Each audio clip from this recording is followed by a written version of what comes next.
Steve Jobs, Elon Musk, Warren Buffett, Bill Gates, Ted Turner. Success leaves clues, kids. I just named 5 of the greatest names in business in the last 150 years. And they all have one thing in common. They're ball busters. They're hard as nails. Where does that leave you? I still work 50, 60 hours a week. And I haven't had to work in 35 years. You're not willing to do anything. You're not willing to sacrifice anything to be a high-performance person. What would be your advice? What can we do? What is most important? Well, the most important thing is self-esteem. The people that we read about, the people that we admire, the Elon Musks, the Steve Jobs, the Warren Buffetts, etc., all have one thing in common. They have extremely high self-esteem. Of course, you've heard me say this before, self-esteem is built the first 7 or 8 years of life. And unfortunately, we're with our parents the first 7 or 8 years of life. Ergo, we don't have too much high self-esteem. But to build high self-esteem, and the way you build high self-esteem, if you're 25, 35, or 45, is to be around, surround yourself with other people that have high self-esteem. Show me your friends and I'll show you your future. And so you can reverse your childhood by who you associate with. How do you do that?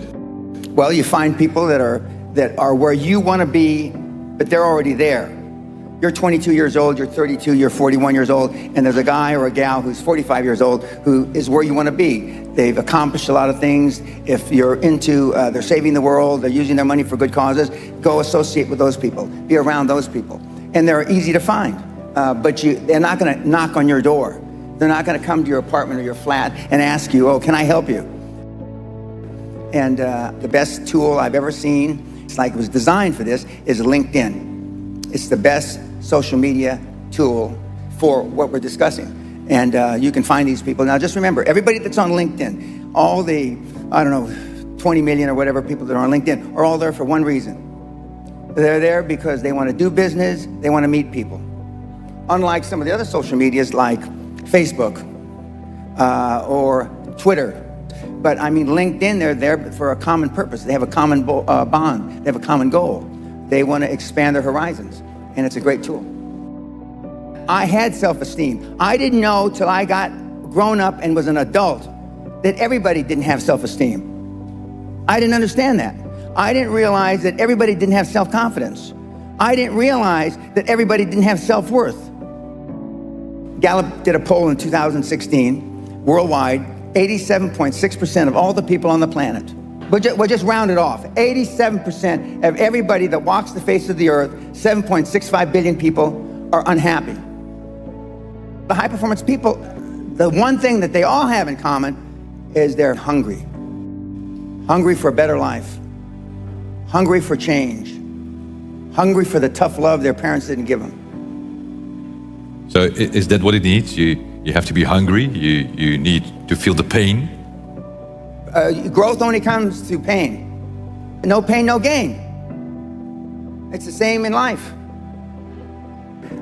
If love got the job done, you wouldn't need podcasts, you wouldn't need seminars. It doesn't. Tough love gets the job done. But being liked doesn't get you a raise when you're working for whoever you're working for. Efficiency, accountability. Most people that come to seminars are there because they weren't held accountable when they were growing up. What is your definition of a high-performance person? Being all that you can be every day. 24/7, 365, being all you can be.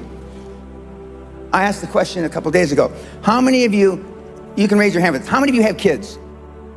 Don't raise your hand now. How many of you would like to have your kids grow up just like your parents? You know the answer, don't you? Close to zero. Because they were shitty role models. Now, I'm not going to ask the second question. How many of you would like your kids to grow up and be like you? But being a high-performance person is a full-time job.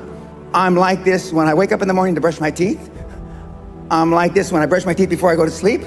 I'm like this 24/7, 365, and I've been like this for the better part of 50 years. I'm always like this. I'm always pushing the edge of the envelope. But the sun is going to gobble up the earth in about between 7 and 11 billion years. Although I'm planning on living a long time, I'm not going to live quite that long.